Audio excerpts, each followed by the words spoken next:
afternoon, everyone. I am Anu Bhatnagar, Webinar Executive at Law Seco. I welcome you all for this session. For today's session, we have this wonderful topic, and that is how to navigate a BEREC for an open book exam. To give insights and detailed comprehensive strategies about the same, we have with us Ms. Deepa Shri Agnihotri, who is a registered advocate practicing at New Delhi, and she also preparing for judicial services. So we are very excited to have you, ma'am. Welcome to this webinar with us. Thank you. Good afternoon, everyone. Thank you, Anu, for inviting me and the Law Seco team. I hope through this webinar, I would be able to do justice and add quality to your legal education and knowledge. So Right. I hope let's begin with this. Right. All right. So yeah, I also believe that. Before getting into question and answer session, I'll begin with something very basic. That just tell us something about yourself, your areas of litigation, as well as how you're preparing for judicial services and your journey so far. Actually, in 2018, I joined my judicial services coaching. And then thereafter, I dropped 1 year. And in the year 2019, I joined my senior. And time permitting, my senior usually used to deal in civil matters itself. So time permitting, I used to visit court because I used to have my coaching along with my studies and everything. So more focus of my was on drafting. I used to draft pleadings and written statements, rejoinders, and whenever the clients used to visit, so I used to be there in the meetings, jotting out the notes as to how do they tell their part and how do we deal with the law. So that kind of experience I used to take. And I think as I was learning law in such a great depth, it really helped me when I used to apply it in practical situations. So I think it is very beneficial to, while studying, you should also practice if you can, and it will give you a great exposure and experience as well. Right. It seems like you've been to a motivational journey so far. So Yes. let's begin with the session. As far as our topic is concerned, that is related with the BEREC. So tell us something about what actually the BEREC is and how it is important and why it is very essential to for a lawyer or an aspirant to go about it. Yes. Anu, before entering as to what is a BEAR Act, I would like to draw the attention of everyone towards a basic difference. That is a difference between the code and an act. Like for example, we see that we call Civil Procedure Code, and thereafter we call the Dowry Prohibition Act or the Hindu Marriage Act. So why is there a difference that we call it the other thing the code and the other thing the act? So to draw the start with the difference, I would like to say that code is what, well, like before the enactment of the act, there were some usages and the customs that were prevailing in the society. Those were written down in a codified form in one document, and that is called a code. To be more specific, in the code, we actually wrote down all the customs that were happening, that the petitioner going to the court, giving the petition, and the defense giving their defense, and so on and so forth with the evidence part. So thereafter, in the code, the legislature do not put their legislative intent much. More of the custom is included in the code. Talking about the statute as such, like statute is what? Statute is moreover provided to like curb the menace in the society. Like for example, we had the usage of dowry taking. So when we used to take dowries, that menace had to be curbed by the legislature. So the legislature intent to curb the dowry. So therefore, we had a Dowry Prohibition Act in which the custom is being prohibited. So in the code, to generalize the whole discussion, in the code, we included more of usage and less of legislative intent. And in the statute, there is more of legislative intent and there is a specific purpose. That is the purpose that the legislature intended. That is why they enacted the act. talking about what is a Bare Act. A Bare Act, to be on a technical note, I would say it is an exact text that is given by the legislature to us. But on a simpler note, I would like to say it is the gateway to our Indian legal system. It tells us as to what rights are guaranteed to us and protected to us, and what rights are enforceable by the law. And if that right is infringed by some third party or some other person, then how the person who is the victim of that infringement can get the remedy from the law. So the Bare Act is the whole text that tells us as to what are the rights protected, and how can you, while in the infringement, how can you get the remedy done by the court.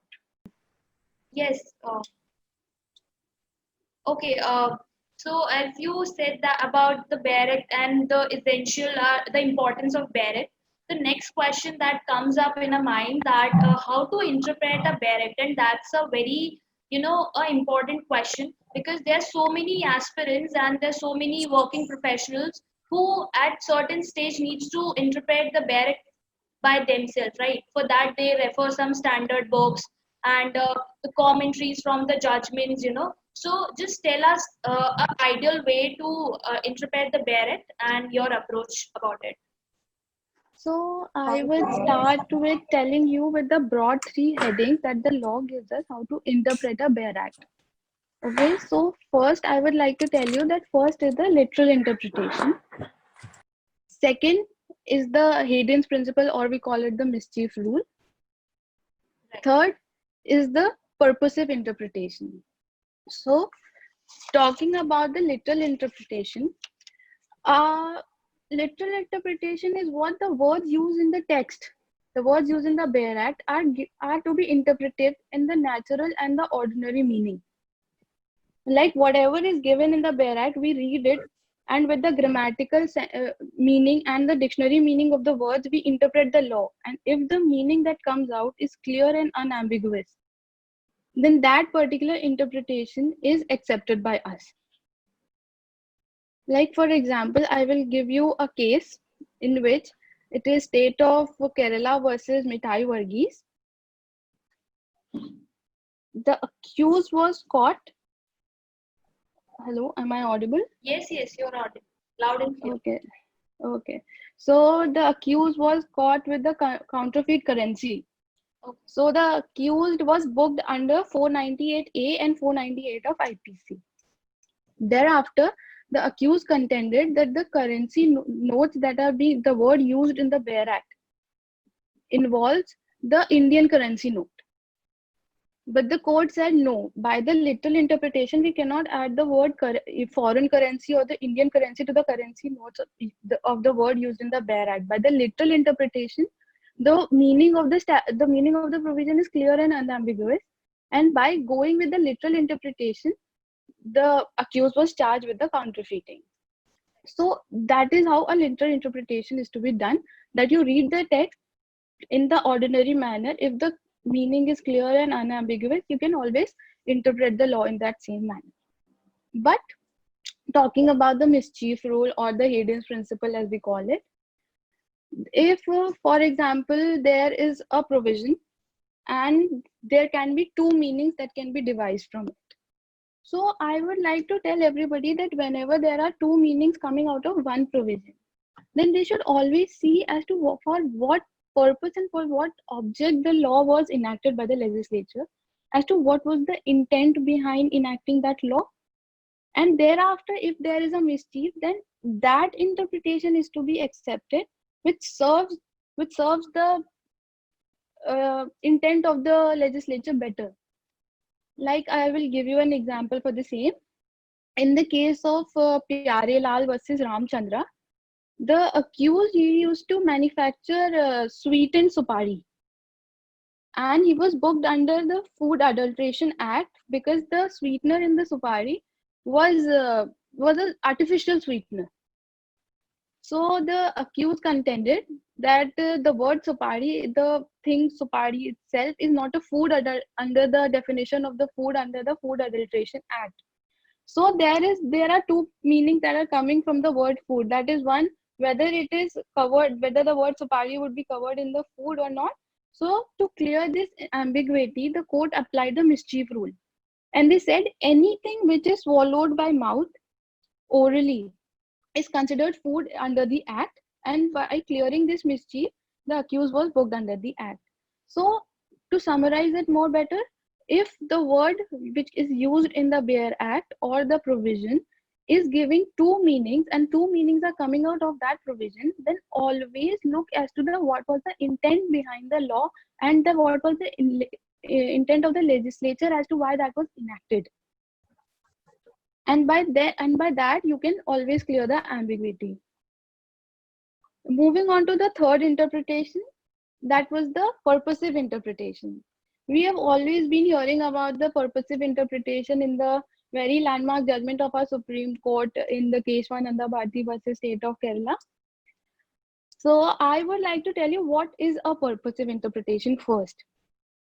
The preamble of every act gives us the purpose of that act. The rule of interpretation says that the preamble is not an operative part. It is just a summary as to what the whole law is all about. So by just reading the preamble, you can get the broad idea as to what purpose does the law is enacted and what is the object of the law. So in the Keshavananda Bharti case, the Supreme Court, the issue before the Supreme Court was whether the fundamental rights are amendable or not. So the court read the preamble and they said that the preamble clearly states, if you guys have the Bare Act, I can tell you, that to promote the fraternity, among all. So the purpose of the law that you can see is to promote fraternity and the dignity and of the individual and unity and integrity of the nation. The purpose that you can see here is to promote fraternity. Fraternity meaning oneness. So the court said that the fundamental rights are a bare text. So if the fundamental rights by the way of amendment can serve the better purpose to promote fraternity, then they can always be amended. And if the basic structure is not disrupted or disturbed by that principle or that amendment or that interpretation, then we can always take, and fundamental rights are amendable. So by giving you these three headings, I would like to summarize it. Literal interpretation is what? You read the text, you get the meaning by the grammatical dictionary meaning, and the law is clear and unambiguous, and you apply that interpretation in the law. Second, if there is a provision and two meanings are coming out of it, a mischief meaning something which is not clear. There is a mischief in law that is the word or should be read as and, or the and should be read as or. So you just look on to the purpose of what the law was enacted for, and then you can clear the ambiguity. Third, coming to the purposive interpretation. So if there is a provision and you are getting two meanings and one meaning goes on to serve the purpose better of the law as stated by the Supreme Court in Keshavananda Bharti case, and you apply that interpretation which serves the purpose better. I will also like here to tell everybody that there are certain words that we come across in the Bare Act, and we just have to give them a little more attention so that the concepts are more clear. Like for example, we should always focus on the preamble, because the preamble is the key part. It is not operative, but it is the key part as to why the act is there with us, as to why the legislature enacted the law for us, for what purpose it was there. Secondly, the date of enforcement. The date of enforcement helps us, like you can see the date of enforcement here. I will show you, like in the Indian Contract Act, the date of enforcement is given in the extent and the commencement, if everybody can see. Right. In that, and that is first day of September. So that tells us that since when contract us applies on us. Since when can we actually enforce our rights under the Indian Contract Act? When are we governed by the Indian Contract Act? So that also plays a very important role as to when are you covered by that law, because many amendments come, and if we don't go by the enforcement date, then we would not know actually as to when that law would apply. Would it apply retrospectively, or would apply prospectively? So that is very important on that part. There are some keywords that I will focus on. So number one, I will tell you about the word may. The word may means discretionary on the part of the court. Like if we read the Indian Evidence Act, it tells you the court may presume. The court may presume means whether in this particular circumstances before the court has a discretionary whether to actually presume that fact or not. The fact proposed with, in front of the court would not actually make up their mind. They will either, according to the facts and circumstances of the case, they will actually presume it, or they will not presume it. If they presume it, then it would be on the burden would shift on the defendant to disapprove it. And if they do not presume it, then the burden is on the prosecution itself, that he has to convince the court that yes, you should presume the fact and it actually exists. Secondly, I would like to focus on shall. Shall makes it mandatory. Shall makes it mandatory on the court that yes, you have to presume the particular fact. The law tells you that yes, you have to actually presume the fact, and the burden would be on the defendant to disapprove it. The burden would not be on the prosecution, because the court is mandatorily presuming the fact. Like, for example, the court shall presume that if a child is born after the marriage, even after 1 day of the marriage, then he is the legitimate father of that child. So the word used there is shall. So the court has to presume. So if everyone comes across the word may or shall, then they should actually put some focus there, because then they would actually get a better understanding as to whether the court will presume the particular fact, or we have to actually make some efforts and show the facts as to whether that fact exists or not. And if the word shall is used, then the burden would be on the other side of the party, and he will give the evidences to disapprove it. Then I would like to tell you about the word nothing, where many times we come across the word nothing. Like, for example, if we see the constitution, if everybody has it, I will just tell you. If we see Article 15, Clause 3,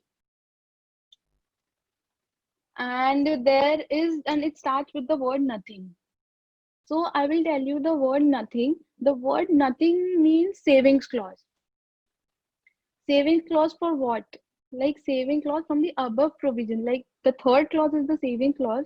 So that clause is saved from the effect of the first clause and the second clause of the Article 15.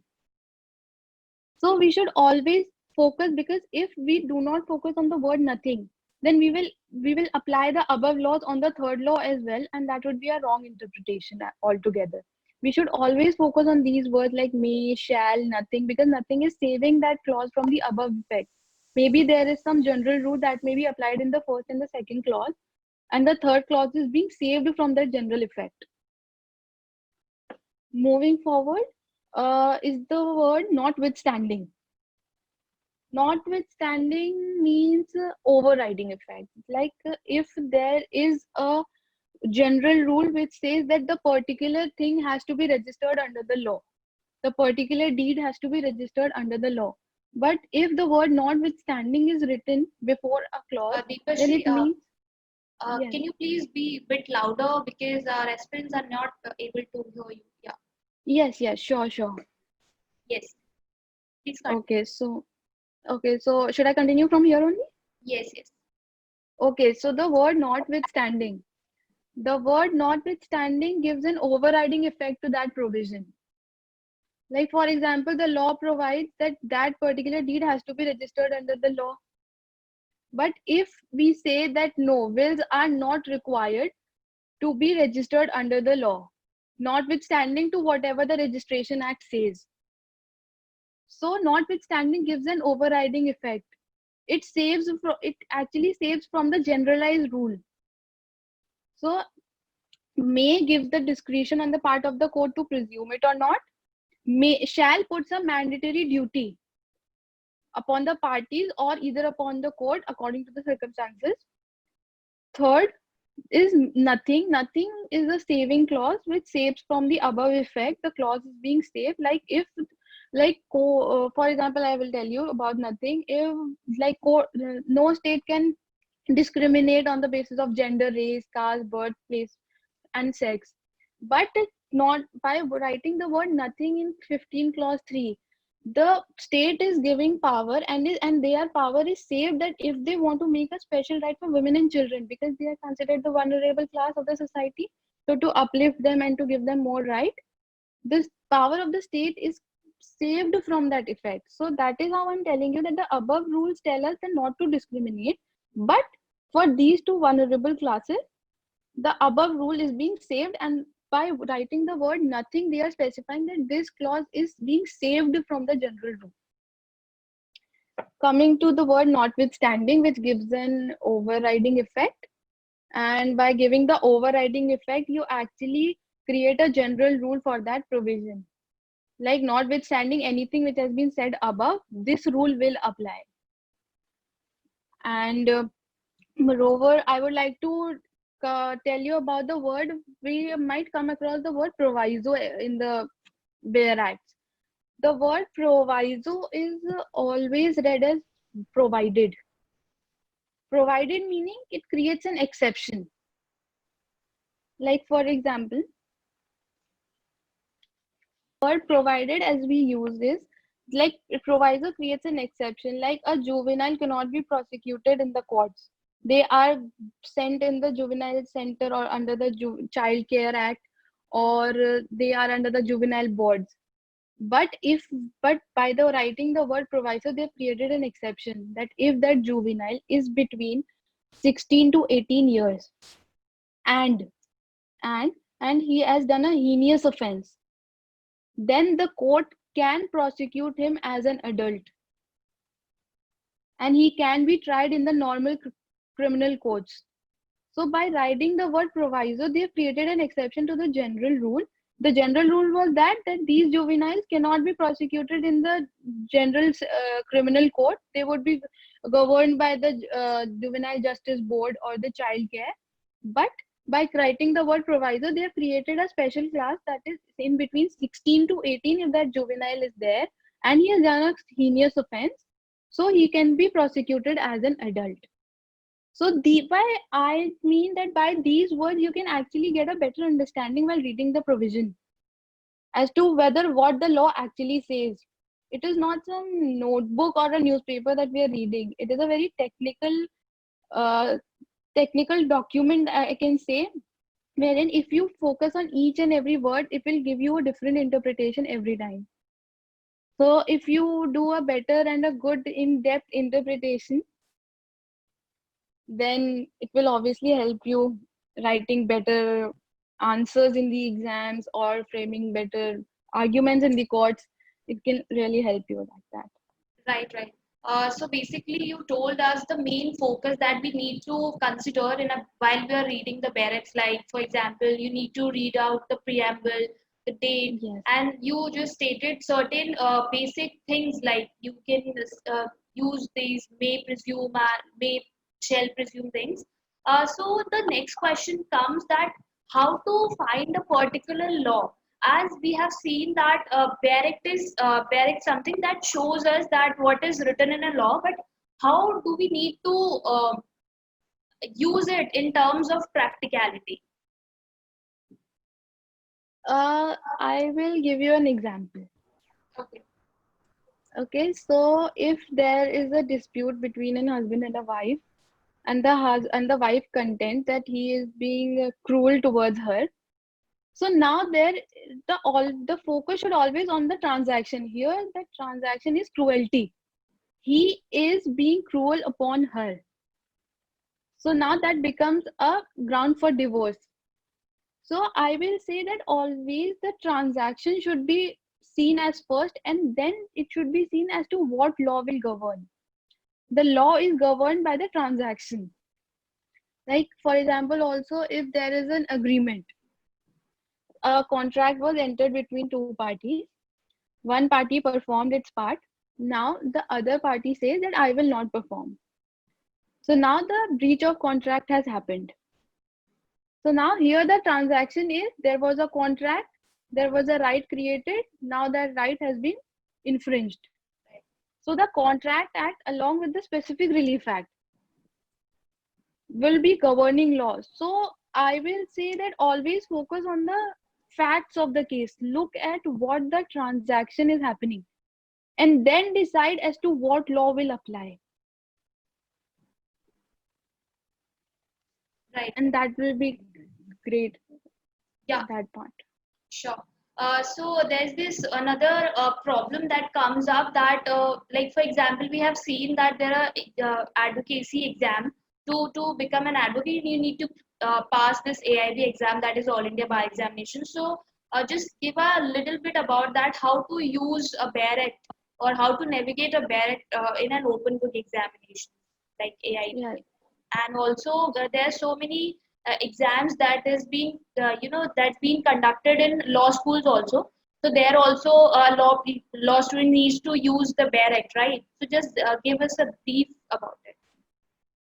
Okay, Anu, I think today as the colleges are closed and there's not much court functioning also happening these days, I think this is the best time for us to actually read the BEAR Act and get a thorough knowledge. To read the BEAR Act with the full concentration and, as I told, by focusing on different words, you can have a better understanding of the words. Like, for example, I will take the example for the EIB examination. So, EIB examination, there are 100 questions to be done in 3 hours. It consists of questions of various laws. There's a wide syllabus and consists of various laws. So I will suggest, as I myself appeared for the AIB exam in 2018, so I will suggest as to what I did was, you should always be prepared with some acts. The open book examination should not be taken at, we will go there and then we will read the question, we will take the particular act and we will do the question. No, that is not the solution to the problem. Actually, time management should be the key. There is no negative marking. The person should be able to clear the to be able to complete the paper, because if you read one question, go around the whole act and then apply the question, it will take a lot of time and you will lose time on the later part of the question paper, and you might end up also not finishing the paper, which is very, I must say, wrong on the part of the applicant, because he should be able to clear the paper. The exam is not a competitive exam, it is a qualifying exam. So you must be able to qualify the exam with good marks. So I will suggest that people should be reading BEAR Acts, like the Constitution, Indian Penal Code, CRPC, CPC should be on your tips, so that whenever there is a reading time that is being given in the before starting the exam, that is 10 minutes of the reading time before the OMR is given. 10 minutes reading time is there. So there are questions like one liners, so that time should not be wasted like only looking at the paper and seeing how many questions are there and whatnot. Everyone even should always focus on solving those one liners at that point of time itself, in those 10 minutes as much as they can, so that saves a lot of time for the questions that are very lengthy. The paper is very mixed up. There are few straightaway questions, we can see that what section provides for what, but there are few questions which check your how vigilant you are as to the BEAR Act, and how much of knowledgeable person you are as to can you in that short span of time search for the provision and actually answer the question. It covers the concept as well as the BEAR Act language. So I will first, in the procedural way, I will tell you. So number one, always read the BEAR Acts. Do not just go there and think that you will turn over all the bare acts and you will be able to complete your paper. No. Time is the key and you should not panic. So first of all, always read some of the bare acts. You can carry supplementary bare acts. That's not an issue for the reference. But yes, the main bare act should be on your tips. Number 2, always use the reading time. Do not waste that reading time. Number 3, complete the paper. So with completing the paper, I will give you an example. So I was appearing for that exam, and there was a person sitting beside me. He had got all bare acts that were required for the examination, that were there prescribed in the syllabus. He had got all the bare acts. There was a huge suitcase and he had got all the bare acts. So he was sitting and I saw first question, he read it, start doodling the bare act, mark. Then second question, start doodling the bare act. And even also one thing I would like to say, that always read the question with a great concentration. Because if you do not read it with a great concentration, you will read it again and again. That will also take time. And you do not have this much time for one question. So what you have to do, so he was doing this, okay, every question, and at the end he turned up not completing the paper. So do not repeat his mistake. I will say, always complete your paper, use the reading time, do the one-liners in the reading time, and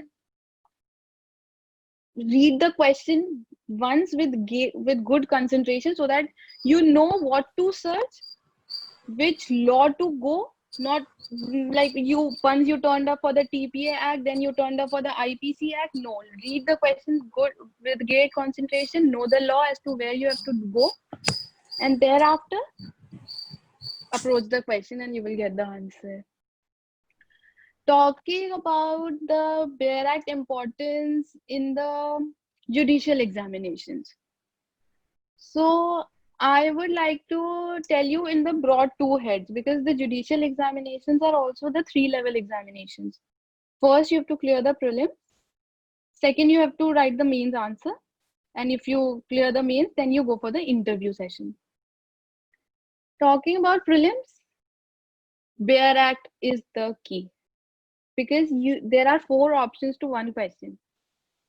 So 2 options can be, the person who has read the bare act, 2 options are easily negatable. The other 2 options are on deciding on the factor of the bare act language. In prelims, bare act is the key. The many times you read the bare act, you know the keywords of the proper provision, the prelims would not be an issue for you. Talking about the mains examination, in mains you get time to actually elaborate and deliver your knowledge, your depth knowledge to the examiner.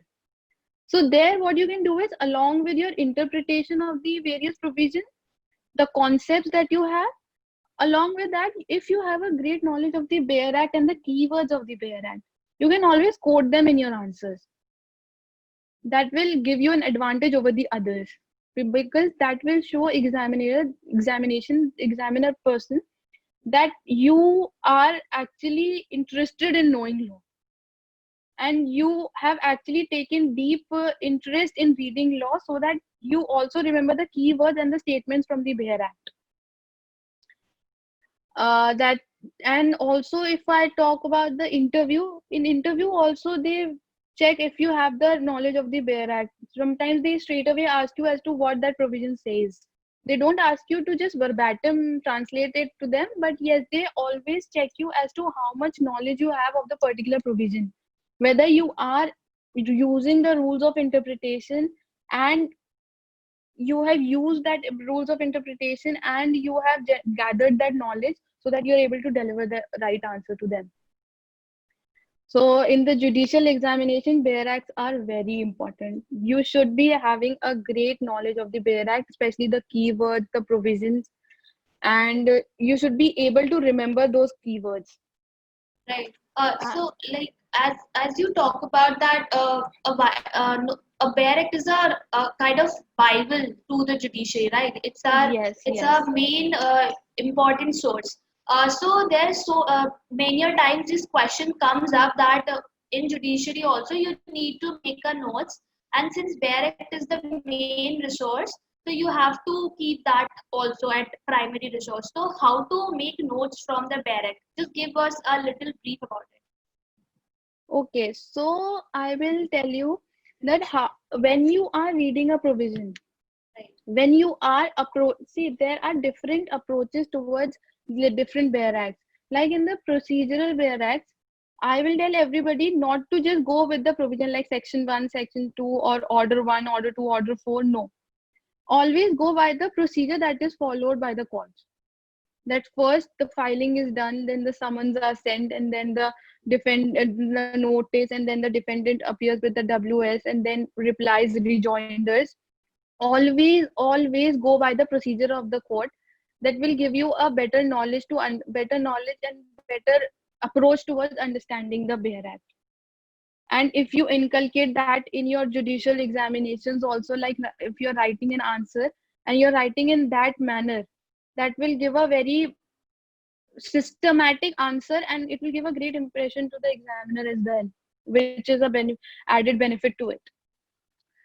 By talking how to make the notes from the Bear Act, I will say, like I earlier said, that please focus on those words: may, shall, nothing, notwithstanding. They are of great importance. They play a great role as to the meaning of the provision changes by these particular words. Or and these words are to be read with great importance and with great concentration, because if you in the exam the Bear Act says or and you write and, it will change the whole meaning and your answer will go wrong. So always in the notes, in the provision itself, always write whether it is or and, or it is may, or it is shall, or it is a savings clause, or it is a notwithstanding clause. So first of all, always make these kind of notes. Secondly, I will tell you that focus the keywords. Like I will tell you, if the question is as to particular act amounts to theft or not. So if you take the Bear Act, it was the use taking without the consent. So once the person reads the question and it is written whether the act amounts to theft or not. So there you can see that if the thing was taken without the consent of the owner, it amounts to theft. So always focus on those keywords like taking, without the consent, whether the mens rea was inculcated in that particular provision or not, or whether only the actus reus amounts to the particular offense. So the keywords are also very important, and there itself you can just mark those keywords, and because those keywords actually help you solve the prelims answer. And also in many judicial exams there are practical based questions, so wherein a situation is given to you and you have to write a judgment. So there, if you have this knowledge of particular keywords, because they use those keywords as a catch point in the question paper. So if you have a good knowledge of those keywords, may, shall, or, and everything, so that will really help you in solving those questions also. And if you talk about making notes further, then I would like to say, do not mug up the provisions.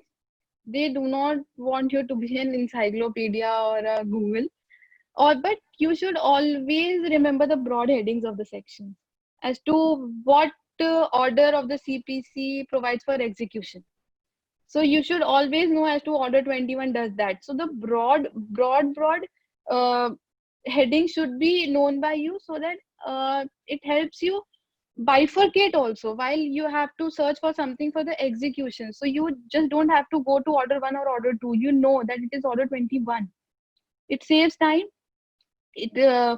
And it also helps you just go through and flip through the main provision as to what you're looking for. So that kind of strategical approach, I guess, would be of great help. Even in the practice, it will help you a lot.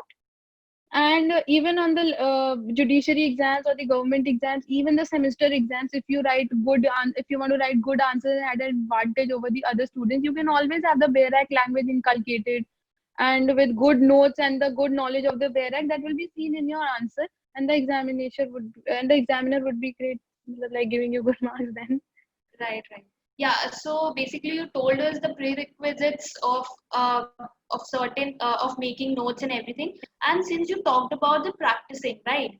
So just tell us something about the importance of bare act in litigation as well. Since we have seen that there are so many people out there who are not able to relate the practicality of bare act. They just read out the law and they are not able to understand where the practical aspect of it. So just tell us something about that also.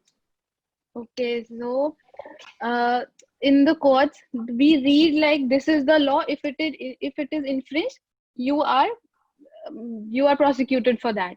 But in the courts, what we actually do, we save the person from the prosecution.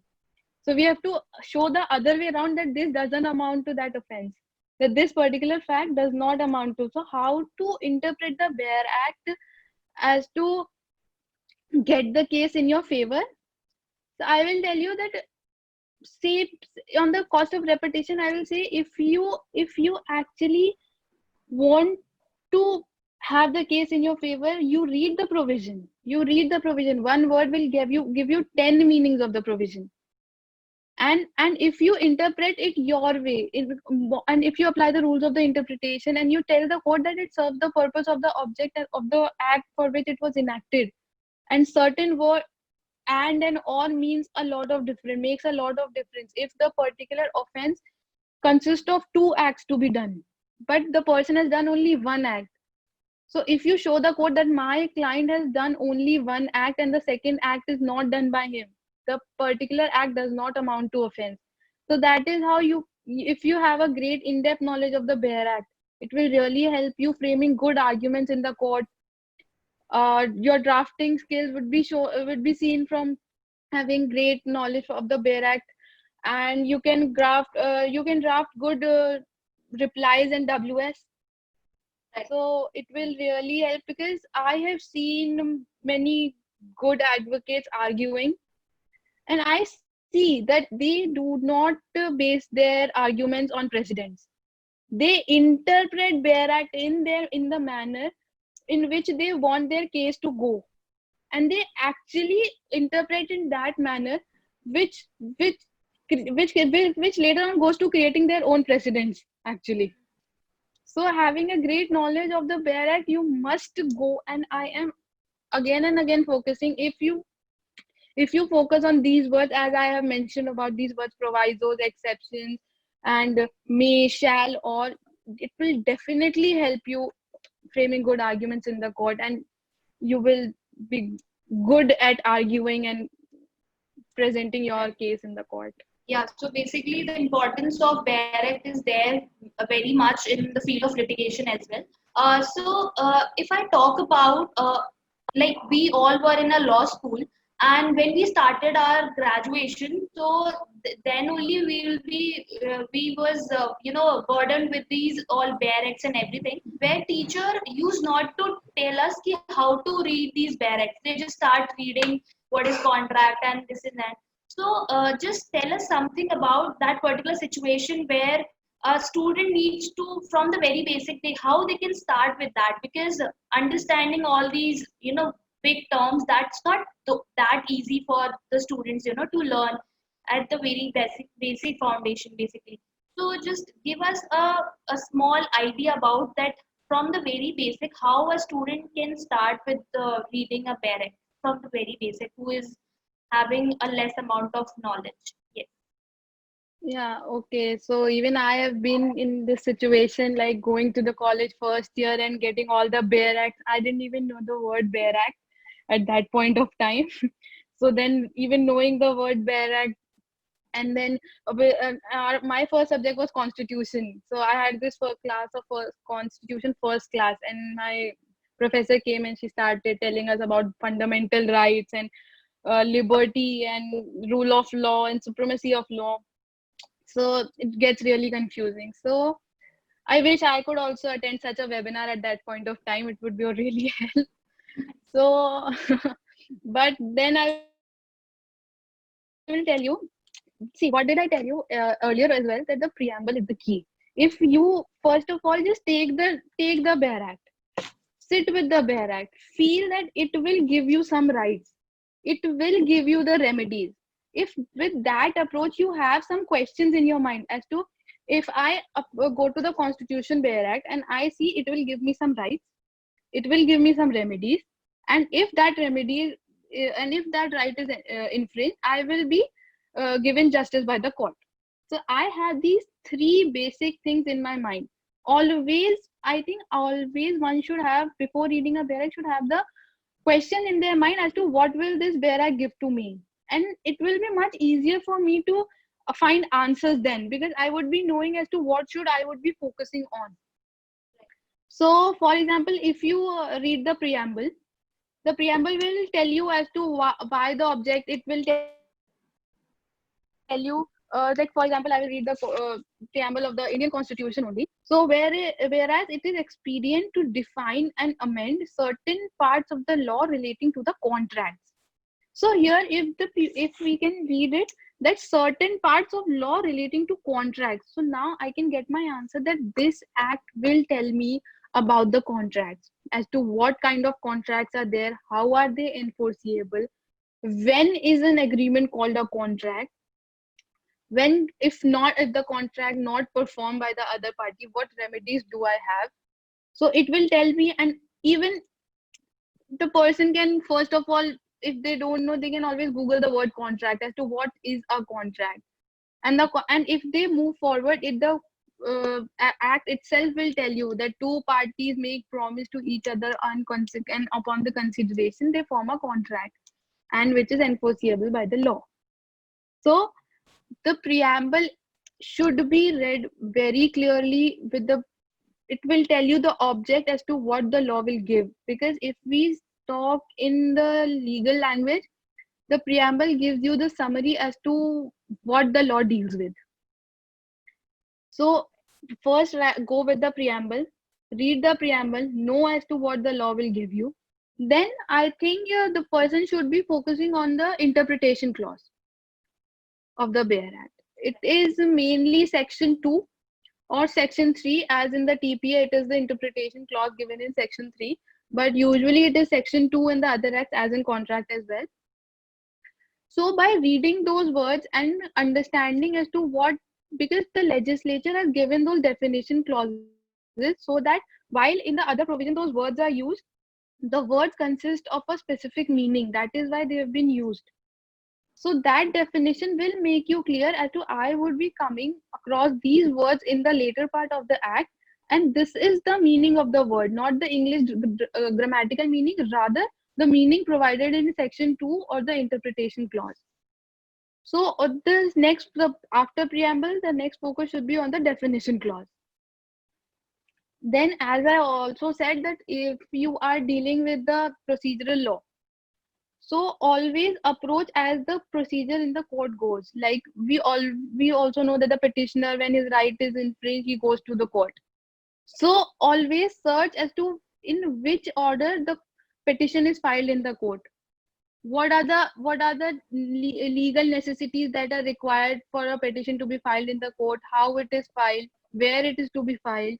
So by clearing those basic doubts that you formulate in your mind, I think the approaching towards the Bare Act would be much easier. Right. Okay. Yeah. So you share such a good strategy for the students who has to start something from very basic. So there's this question that is coming up from Akash, and he's asking that since we all know that Bare contains a language which sometimes become very technical, so how to keep that in mind for long run? Okay, so I will tell you that Bare Act does consist of some technical words. So understand the meaning of the word, because that technical word would be defined in the act. If the act is not exhaustive, then the meaning would be taken from some other act, but there would be a meaning provided by the legislature of using that word. So and I am not saying to just mug up those words. You can always interpret the law, you can always learn the word, you can always learn the meaning of the word, have a broad idea of the provision, and then apply. And then you will have, and then whenever you come across with the provision, you will always have a broad idea as to that word is written and it means this, so the provision means this, and the broad idea and the broad interpretation, broad meaning of the whole provision is this. So that that can be one strategy to just deal with the technical words, by understanding the technical word as an individuality and then applying it to the whole provision and then coming up to a meaning, and by also by using the rules of interpretation that I told earlier. Right. Okay. So I guess he got his answer. Second thing that comes up in a mind while we dealing with the barracks, that there is an importance of interlinking, because Yes. if you're taking some guidance from someone, so they will just let you know that there is a interlinking between CRPC and Constitution, so they might get some guidance. But the person who are not taking any such sort of guidance, so how they need to deal with all such things like interlinking between the barracts itself. Just please tell us something about that. So before starting as to how to deal, how to do actually the interlinking, I will tell you how to do the interlinking. But I would like to tell you that if you read the judgments of the Supreme Court, they do really help in understanding the law. They are very elaborative, and they Right. also keep you update with the recent trends that are going on. So by reading the Supreme Court judgments, you come across many provisions, and then and I'm if I'm not wrong, then you can always see that Supreme Court always, they always in their judgments, they always connect every legal reasoning with on basis of the Constitution. So here, as all the laws come out of Constitution gives us the right. All the laws come out of Constitution, and the constitutionality of the act is governed by the Constitution. So always try to understand the law on the basis of Constitution, as whether the Constitution does guarantees that right. And that is how you can do the interlinking. For example, whether that right that is being done by me is actually given by the Constitution. Is it just reasonable and non-arbitrary? So you can do the interlinking. I will tell you that how interlinking is done now. So there is in section 105 of Transfer of Property Act, there is a term lease. Lease is defined there. But as we see in the Delhi Rent Control Act or in the other state rent control act, there is also a lease. So now, if the lease is not defined in those rent acts or the state respective states act, the TPA is the governing law. It will tell you the lease as to what transaction will amount to lease. So if you have, so if the, like I will take an example of the DRC, Delhi Rent Control Act. In Delhi Rent Control Act, all the tenancies below 3200 are covered by the DRC. And above that, all are covered by the Transfer of Property Act. All the tenancies are covered by the Transfer of Property Act.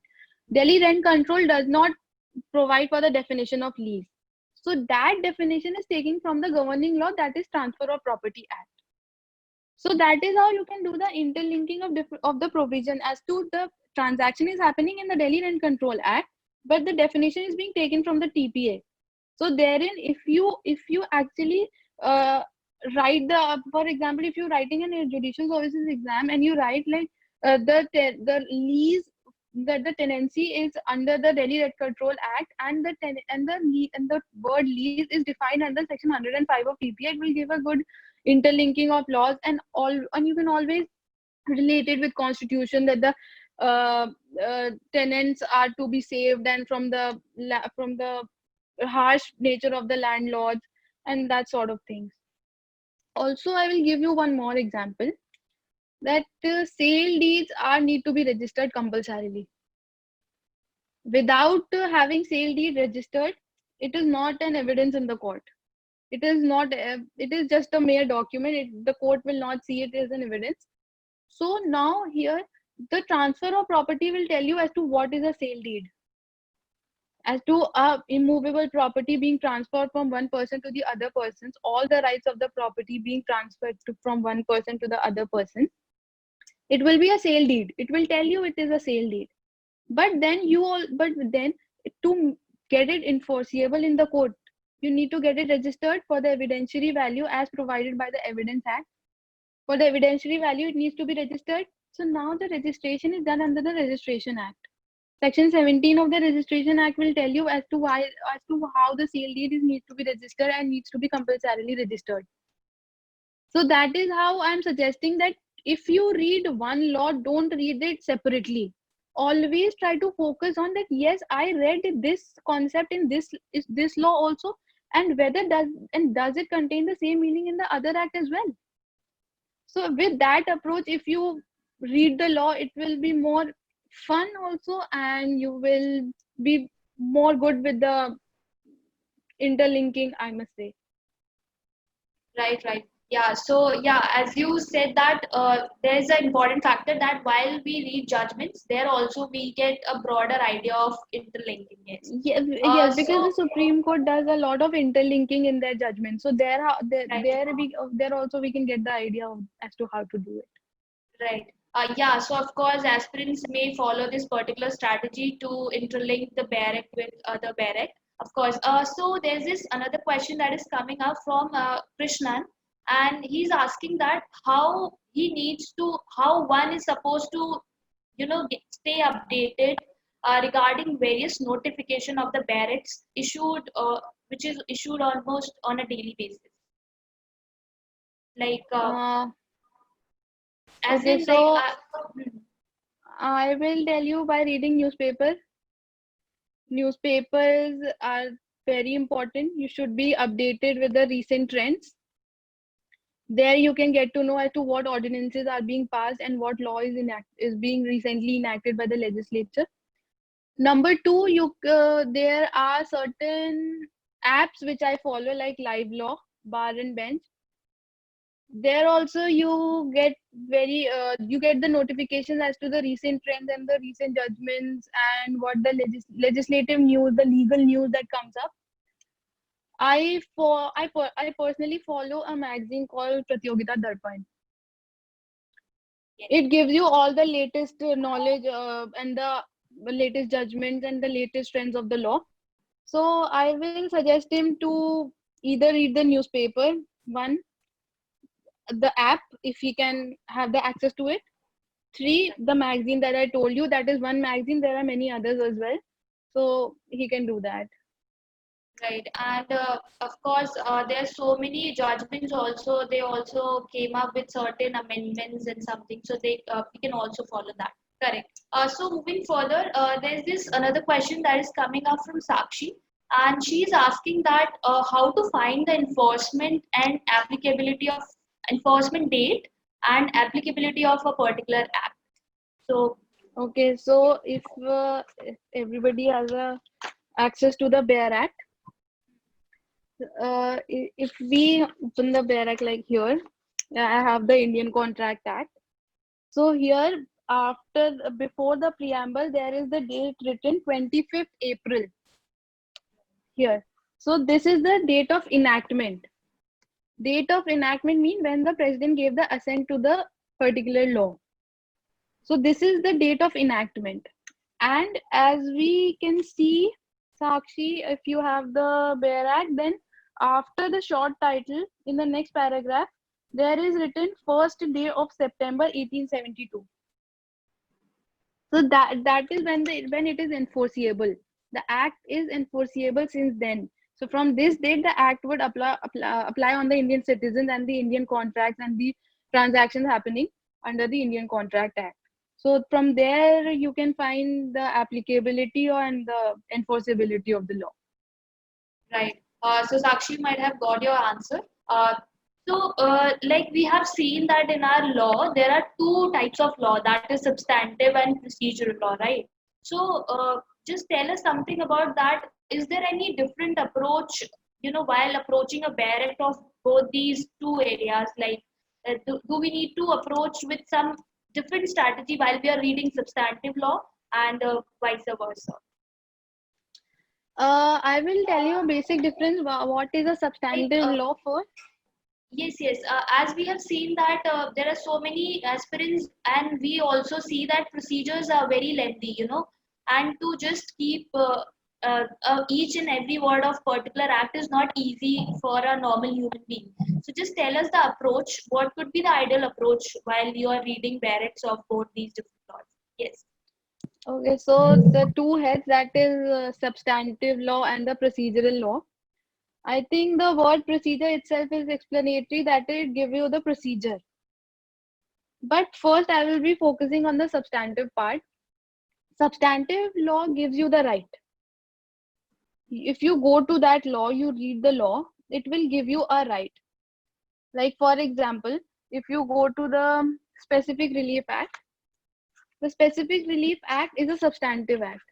It will give you as to if you want to get some declaration decree to be done, if you want to be declared as a child of somebody, so there has to be a declaratory suit filed in the court. So you have to go to the substantive law. The substantive law will always give you the right, but how to actually exercise that right in the case of infringement, if some other party tells you that no, you're not my son, you're somebody else's son. So there, you want to get declared. So how will you approach the court? That is given by the procedural law. The procedural law will tell you, like, for example, this is a civil right. So the CPC will tell you as to how to go to how approach the court. What are the methods for approaching? The orders will tell you as to file the petition, and then thereafter the whole procedure of evidence taking and trial, and then the judgment will take place. So the approach towards the substantive law should be knowing your right. The substantive law gives you, if I talk very technically, then the substantive law gives you the cause of action. Cause of action is what? I have a right. That right was infringed by the third party. That right was denied to me. That is a cause of action. So now when that right was given to me by the substantive law, and now it has been denied to me, so I have a cause of action. That now I have a cause of action, the procedural law will take uh, the procedural law will take it from here, and now I can go to the court to get my right enforced. That, see, this person infringed my right, denied my right, I want my right to be exercised. So that is two different looking towards the procedural law, the substantive law. Summarizing it, substantive law will give you the right as to what is your right. You will always go and search as to, is this my right? Whether I can get my right enforced, whether law gives and protects and guarantees my right. So the substantive law will take care of it. Right. Okay. As we have seen that while we refer to bare acts, we most of the time refer standard books also, right? So for one bare act, there is like, for example, we talk about contract. So there's Avtar Singh, there's Sanjeev Kapoor, and there's so many, right? So how much, like, it's kind of suggestion we asking you as an expert, that how much a student needs to rely over a standard book, because this all comes becomes confusing for a student to just look into the barrack, then what book he or she needs to refer. So just tell us that what should be the equilibrium between the barrack and the reading of standard books, and where there is a need of reading the standard books specifically. Okay. Anu, I will tell you, we refer to books when we do not understand the concept behind the provision. We read the provision, we do not actually understand that what the provisions want to say. So we refer books for the conceptual clarity as such. But I will suggest a different approach from books. The person should always read the judgments. The judgments are because they tell you the facts, and then the law is applied on those facts. So that will give him the person much clarity as from the textual books, because in textual books they do not take the practical situations. They tell you that this.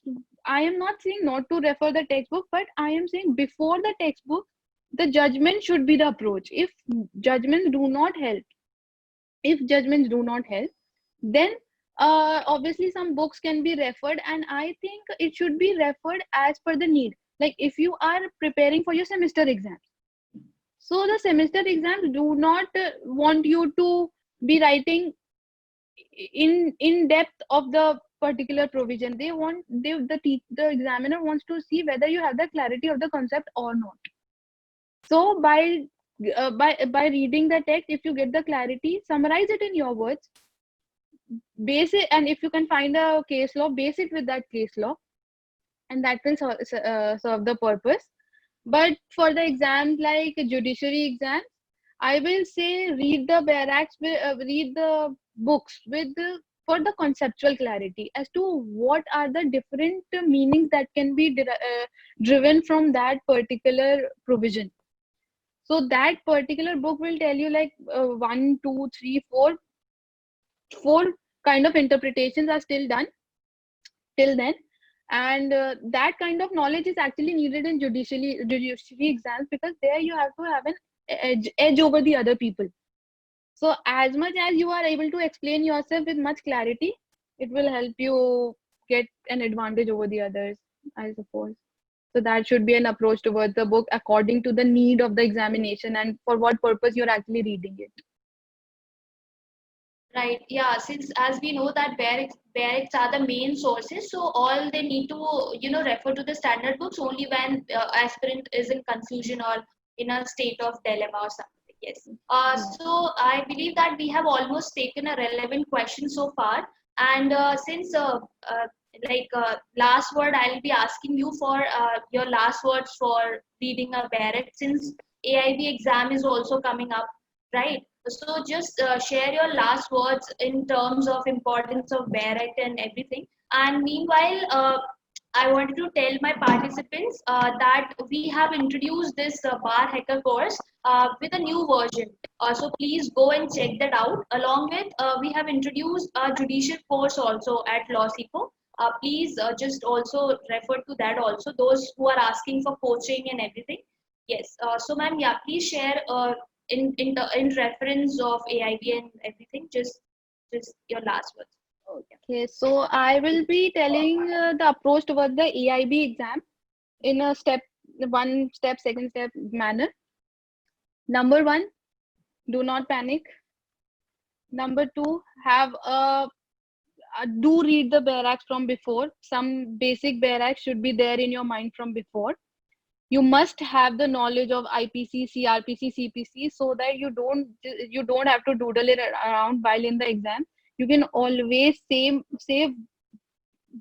very बहुत सारा time in in those one-liner questions or the straightaway questions. Third, I will say that go to the index. The index is divided chapter wise. In every barrack, you will see the index is divided chapter wise. So if you have read the question with good concentration and thorough, so you will see as to what the question demands, whether it demands the jurisdiction or whether it demands as to whether in which provision you will file the suit or in which provision of the law the summons are sent. So there, if you know as to what the law wants, you can always by those headings negate as to this heading does not deal with this, I will not read this heading does not deal with it, I will not. So straight away you will enter the heading, and by the marginal heading you can get a broad idea that this provision deals with summon, this provision deals with WS, this provision deals with ex parte. So that is how you can just straight away go to that particular provision or that particular chapter, so that it will save a lot of time of you doodling around 1, 2, 3, 4. So always focus on index. First index, negate the option, and then thereafter straight away hit the provision, and according to the what is asked in the question, you may answer the particular question. Right. So So thank that you should be so the much, support. yeah, for sharing such a good strategy. So before signing up, I'm taking one last question, and that is coming from Akash. And since he's asking for basic, like from where he needs to go for internship in fields like he should go for human rights or criminal or like civil. So just give a sort of advice to him. And meanwhile, I'll ask my participants to rate this particular webinar from 1 to 10. Please, ma'am. Okay, Akash. So I will suggest that you should always focus on those internships which are your area of interest. Like if you find yourself more interested in reading about criminal laws, then obviously you should go for criminal, like some advocate who deals in criminal cases. And if you find more interesting as to human resources and other fields, then I think you should analyze yourself first as to what allures you, Ma'am, and then you should. I also want to know that what should be the hierarchy to go with this laws, go with this uh, type of internship, like first to human rights or to criminal proceedings or to civil proceedings. What should be the approach of us? See, there is no hierarchy as such, but I will Deepashri, say you should. please wait for 2 seconds. Yeah, wait. Okay. Yes, please continue. Okay, Akash. So I will tell you, you should always, if I give my suggestion, then you should always go to the courts first and see how the court procedure works. So if you are not comfortable as to civil litigation or criminal litigation, then you can always change your field at that very inception point of time, and then you can start your looking for the internships in other fields like human resources and other tribunals as well. So I will suggest you first you should visit the court and see whether you are actually interested in the litigation aspect or not. Right. So I believe that yeah, we are already running out of time, and we have taken all the relevant questions. So yeah, I'm signing off.